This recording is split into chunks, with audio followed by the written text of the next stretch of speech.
Hey guys, tonight's video is going to be a short story for Happy Atheist 76. It's for our entry to our short story competition. And also, you may have noticed I've not been doing my Scottish ghost stories for the last couple of days. That's because I'm writing one up, especially for tomorrow. And apathy, pretty much. So, all those who have collaboration videos for me, please get them to me by the 31st. i.e. tomorrow, so I can at least get the video up by either 1st or by the night of the 1st. Okay, so the story is called Protection of the Stones. It's a 3-piece set in different time periods, and here we go. 2000 BC. Smoke drifted over the site, shrouding it in a haze. It was so thick now the fires were only a dim glow in the background. An eerie chant was being uttered by dark figures surrounding a man strapped to a stone, the man struggling against the binds.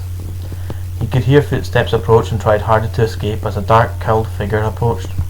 The chanting rose higher as the dark figure raised a dagger and screamed out the sacred words, plunging the dagger into the man's heart.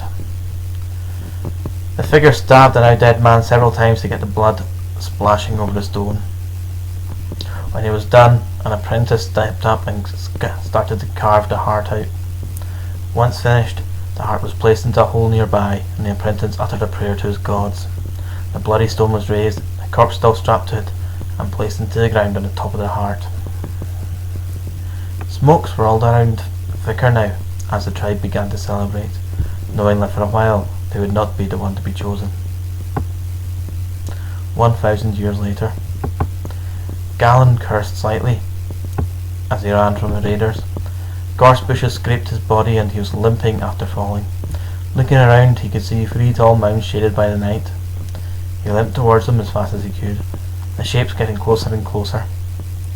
He heard a shout in the distance and this spurred him onwards. Reaching the mounds, he realised that they were in fact burial sites, sacred cairns surrounded by standing stones. He wondered briefly who put them there and who was buried, but realised he had no time to do so. The sounds of pursuit were coming closer, and he could see nowhere to hide.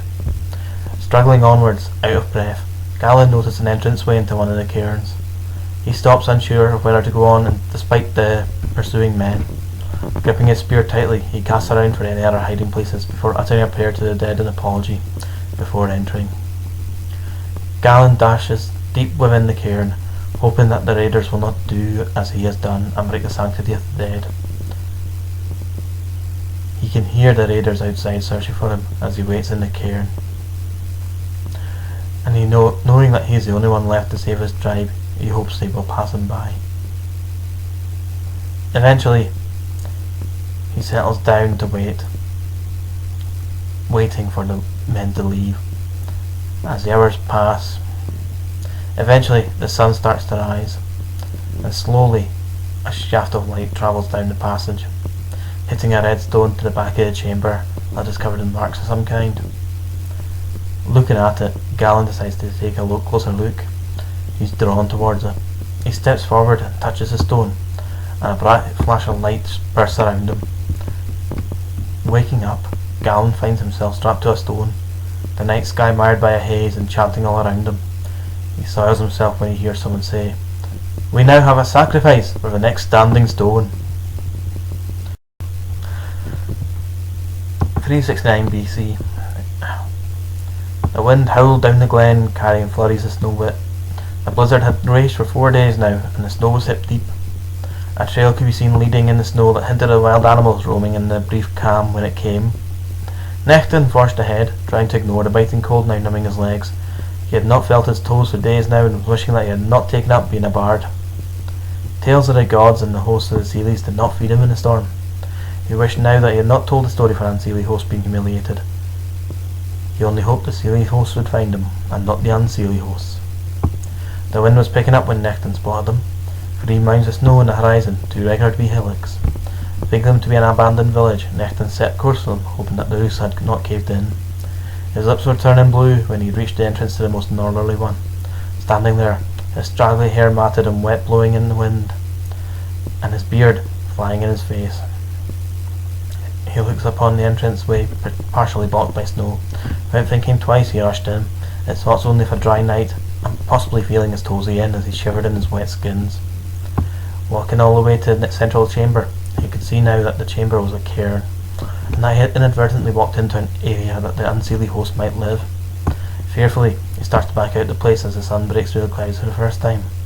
He watches as it reaches through the cavern, hitting a stone in the back, splitting the cairn in two with sunlight. Necton watches in wonder as the stone seems to glow, drawing him closer to it. He can't resist touching it as the markings seem to be calling out to him. Necton woke up to find himself being held by strange men, possibly the unseelie host carrying him off to make him to work their nefarious deeds. The men were wearing cowls with hoods that covered their faces.